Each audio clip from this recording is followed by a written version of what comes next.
So we come to the end, sadness. So, looking at the social, political, and economic obstacles of the Weimar Republic in the early years, 1919 to 1923. And this is part three, which brings us to the Ruhr and economic crises. So we have the Ruhr Crisis, and then there was another crisis that resulted from that, right? So last year we spoke quite a bit about the Ruhr Crisis, and we looked at it from an international standpoint. And so I'm not going to go into too much depth about what happened. So, what I would recommend that you do, and you really should follow my recommendation, is you pause, you go back to your notes from last year, go to unit outline, find the notes, and kind of jot down some information so that the rest will make sense. So, I mean, it'll make sense anyway because you know how eloquent I am. But pause. You really should have paused. I'm just saying though. All right. So as you know, one of the biggest problems in after World War I and with Germany was this idea of reparations. And so you already know why the Allies wanted reparations, and you already know because you paused on the last slide and looked at your notes. And you know, like basically what the different actors wanted out of this, right? But from the German perspective, the reparations was kind of like the embodiment. It represented every single thing that was wrong about the Treaty of Versailles. And people really, really resented it. People were super, super angry about it. And you should be able to explain all of the various reasons why people were angry about it. If you need to, pause. I know I keep saying pause, and y'all keep on not pausing. And so what happens is, one, the economic situation in all of these countries is not good. And the economic situation in Germany was very not good. They lost Alsace-Lorraine, which were very economically productive areas of the country. You have Prussia was split in two. They lost lands and people, and then of course all of the deaths and so on and so forth.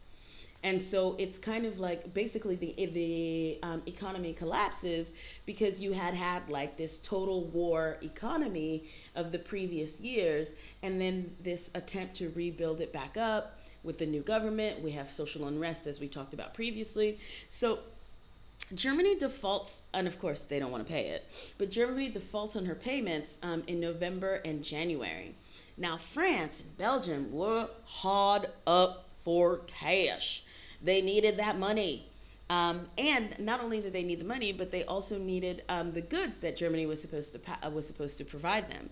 And so they seek to address the situation by invading the Ruhr and kind of trying to get their money out of it.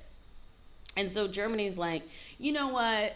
You think you got us beat, all right? You think, like, with this whole Treaty of Versailles thing, that you know that we are down for the count. We may not be able to punch back at you, but we can resist. And so there's this call for passive resistance from the central government. So Ebert's like, yeah, resist. Don't fight them, but don't give them anything. And so people are striking. And basically, with the occupation, France essentially cuts this region from the rest of Germany. The Ruhr is a very, very economically productive region. This was a really large percentage of where iron and coal and steel was coming from. And so without those raw and produced materials entering the rest of Germany's economy, it has this really big knockdown effect. So basically, you have a country that is suffering economically from the results of World War I, both fighting the war and the treaties, and now it's another punch to the economy. And so this was really good. Well, okay, I don't want to say really good, but this was good for the social democrats. For the meanwhile, for Ebert, right? Because this sense of nationalism actually brought people together, and for at this time, all of those people who were fighting the central government that we talked about in the previous parts actually stop and rally behind it. So it was kind of like, yay, we have this breath of nationalism in Germany being united. But the effects are going to be much more long term. So the economy weakens further. They can afford to pay even less of the reparations. And so, as you know, the U.S. becomes the mediator. And this kind of works out for a bit, right? We have the Dawes Plan drawn up, all right?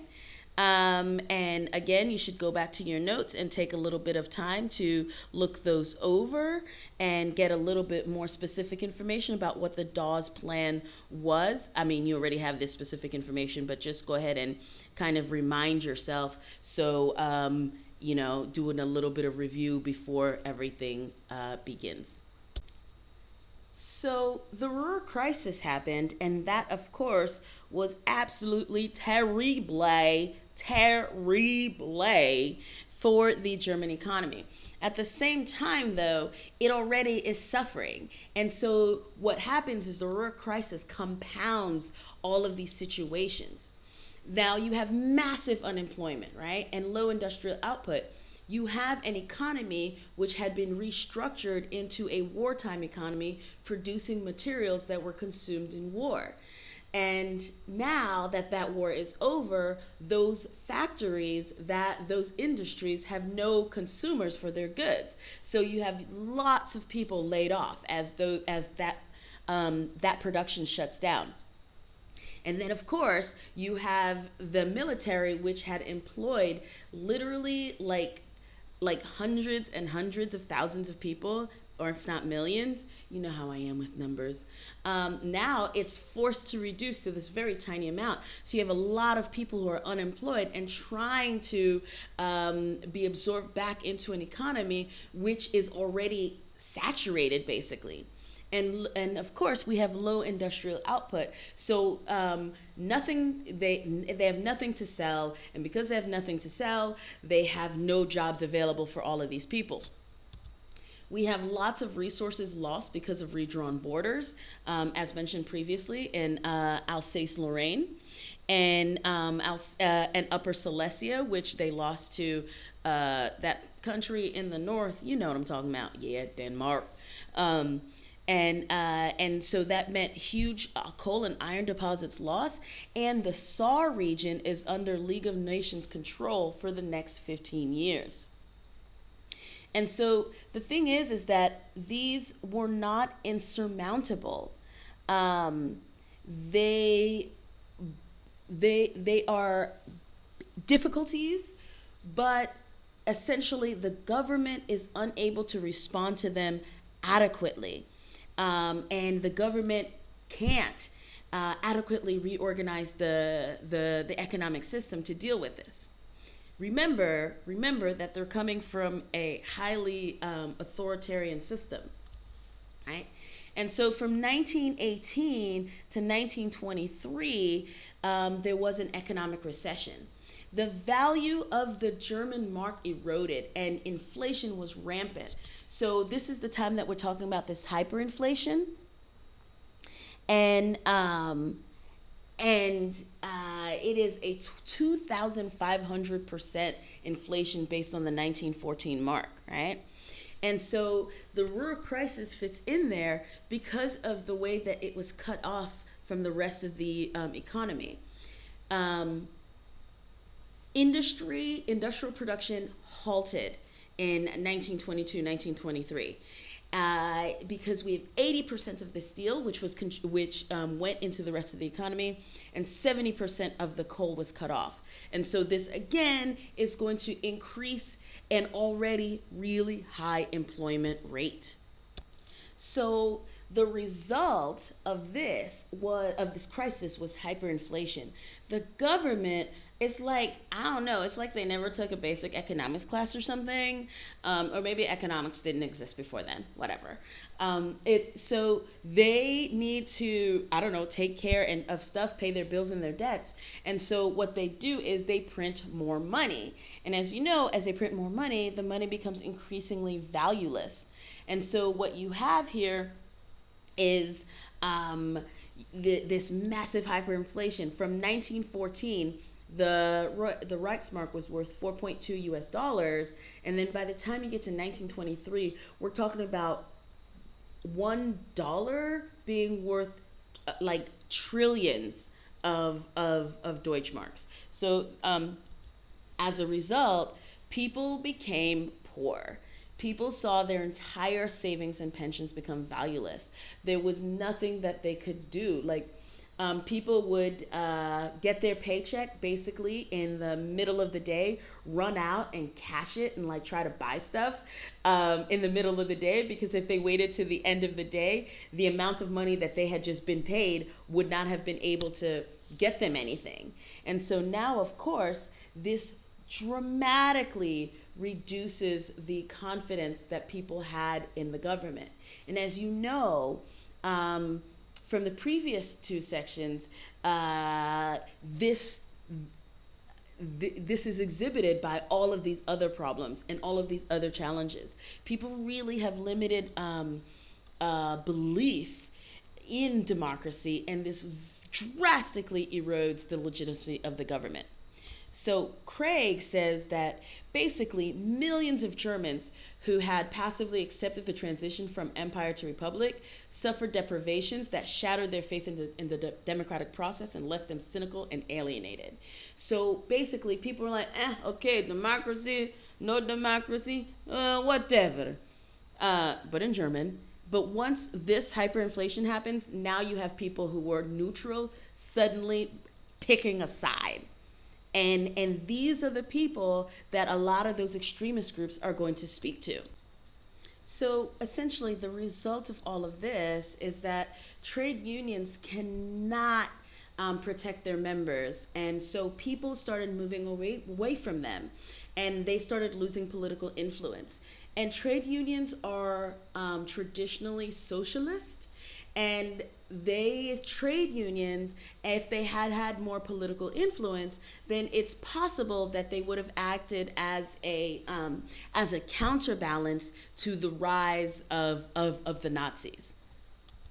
And then the other thing, of course, because whenever you have an economic downturn, you will always have people who are able to make massive fortunes on this, right? So they still had mortgages in the old amounts, right?